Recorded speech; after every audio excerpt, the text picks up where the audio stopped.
Rev up your engines!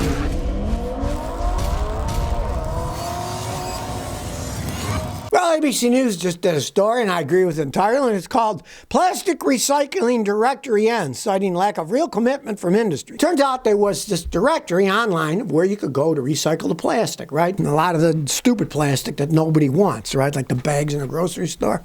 Well, guess what? Now they've shut it down because they said there's no commitment to these people. The sites that they were showing people where you could go, a lot of them weren't even open anymore. Originally, they had 18,000 store drop-offs so you could get rid of the plastic bags and stuff, right? Well, now there's no more listening because, of course, nobody wants it. They hardly ever recycle the stuff. I've watched numerous programs, United States programs, Australian, Canadian, German programs, and they all show the plastic stuff. Generally, they just send it overseas where they either bury it or burn it, do God knows what. I did see one in India where they were actually doing some type of recycling, but most of it, guess what? I saw it when I was in Houston. It was at the ship channel. They had acres of the plastic waiting to be put in ships and either sent away or dumped in the ocean. You think you're recycling stuff. Even the people that are telling you where to take it to have shut down their site because they realized, hey, half of these places don't even exist anymore. They're not taking the stuff. I mean, that's just how it goes. You want to go even further. A giant glass recycling company just went bankrupt. The largest glass recycler in the United States, called Strategic Materials Incorporated, has gone bankrupt because they can't make any money recycling glass. It is such a mess, recycling glass. You'd think it would be simple, right?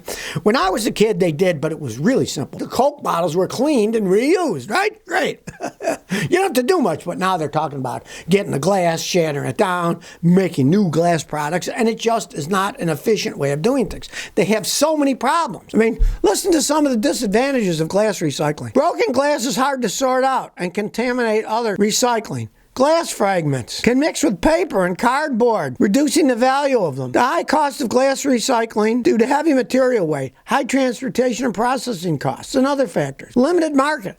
The market for recycled glass is limited or non-existent in most parts of the country. Some types of glass can't even be recycled, including drinking glasses, glass cookware, vases, bulbs, sheet glass, windshields, car accessories, windows in your house. I mean, let's face the facts. It's a joke, and that's why this company has gone bankrupt.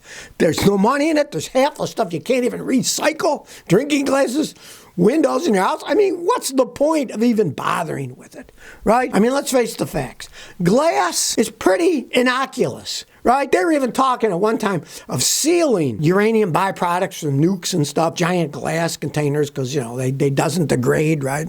So bury the glass somewhere. It's not going to make microparticles of plastic in the ocean water going through where you dump them. It's just glass. It will sit there forever. And it may be in the future when people have bigger brains, they'll be able to figure out how to actually recycle glass and do it efficiently. But today, hey, it's almost as much of a joke as plastic, which they basically don't recycle at all.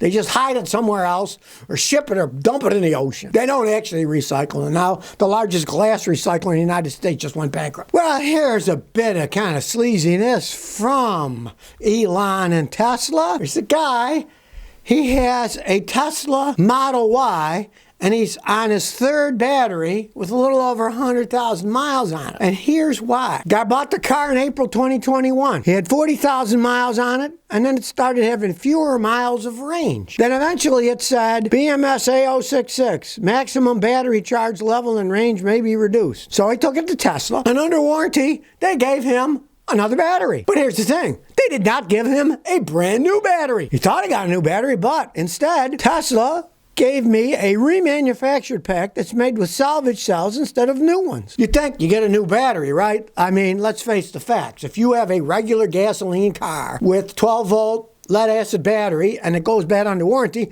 they give you a brand new battery, right? They do not give you a remanufactured battery. This is how cheap these guys are, trying to screw people over from buying a product that is defective, right? Hey, those batteries are really expensive. So instead, they give you a remanufactured battery. Well, guess what? That went bad again. So now with like 100,000 miles on the vehicle, he's on his third battery pack. And they try to tell you, oh, these battery packs, oh, they'll last 200,000-300,000 miles or 15 years, blah, blah, blah. This is a 2021. He's on his third one. And this is another reason I warn people. If you have a battery electric car or a hybrid car, and you're going to buy that battery because it went bad, you're taking a chance putting in a rebuilt one. Look at this guy. Now he's on the third battery, right? They just do not rebuild them all that well. They're not made all that well. They don't last all that long, right? They might give you a guarantee, but we all know what guarantees are. So they give you another remanufactured one. Putting a battery in one of these things is an expensive job. It's not like your regular car. You pop it in, pop the new one in, pop the old one out. Simple thing, right? This batteries weigh over 1,000 pounds. You're not going to be changing them out. You're going to pay somebody awful lot of money to change it out. Well, if you think the prices of vehicles are bad where you are, check out LA. See this Ford? Look at the price. $153,000. Well, actually, $153,045. And this is a 2023 Ford F-150 Lariat. It's insanity. $153,000 for a Ford F-150 Lariat. Yes, it has 4 doors and it's red, but I mean, come on now, people. Has the world gone insane? Well, I guess if you live in La La Land, which everybody calls Los Angeles La La Land because they're all in La La Land, living in fantasy land, right? Anything goes. If somebody's dumb enough to pay that kind of money, hey, they're going to ask that kind of money. Then they'll ask even more. It's just insanity what goes out there in the West Coast. You could come here in Tennessee and buy that same truck for a heck of a lot less money, you know? It was bad enough when a guy told me, well, I was going to buy this Ford, but I looked at the dealer and the brand new one was $79,000, so I decided not to buy it, right? Well, $153,000 is a lot more than that.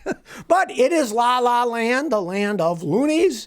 There's no arguing that. And I guess anything goes in La La Land. Well, here's the ex-Tesla employee in Great Britain who has cast doubt on the safety of their full self-driving, which of course isn't full self-driving that Tesla has, right? Now, he's a whistleblower, so of course, Tesla doesn't like him. The guy admits, the stuff doesn't work. As he says, I don't think the hardware is ready and the software isn't ready either. It affects all of us because we are essentially experiments in public roads. So even if you don't have a Tesla, your children still walk on the road. Yeah, isn't that true? Now, he's a whistleblower, so as he says, I barely sleep at night sometimes, worrying. Obviously, they're not going to say, we spent billions on this and it doesn't work, and they were hiding things.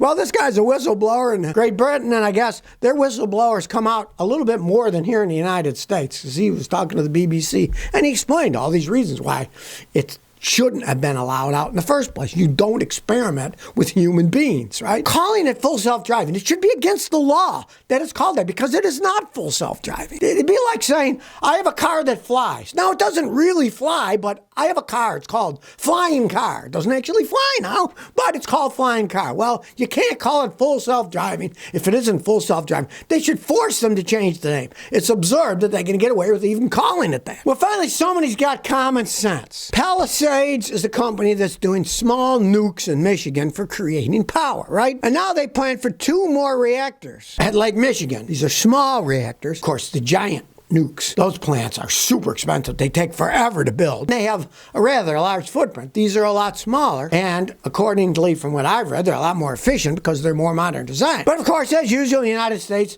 the wheels of energy and intelligence move slowly. Get this. They are planning to file a construction permit application in 2026. So they're not even planning to apply for the permit for 3 years. And then they say, we hope to have the smaller reactor units up and running by mid-2030. Mid-2030. It's 2023 now. So you're talking about what? 12 to 15 years from now. That's the problem with any kind of energy system. If you're trying to switch over, is the wheels of bureaucracy move so slow. And in our capitalist society, we don't think long term. We think what's going to happen next week, a quarter of the year from now when the stocks, I have to show if they made money or not, right? And people don't know when to invest in the future. So the big problem is they're talking green, but they don't want to put their money where their mouth is. And in this case, you're talking about 15 years from now before these things are even going to have electricity if they do actually build them. They work. Scientists can explain to you. They're very efficient, right? You don't have to build giant ones, right? But, of course, the wheels in Washington have fallen off the bus a long time ago. And they're just dragging along thinking windmills are going to save us. Windmills aren't going to save us. They don't create enough electricity. They take up a tremendous amount of space. These small reactors do not take up a tremendous amount of space. So it only makes sense. Now, they're talking about it, but it's so far in the future, who knows? I might not even be around if they ever get one going there. So if you never want to miss another one of my new car repair videos, remember to ring that bell.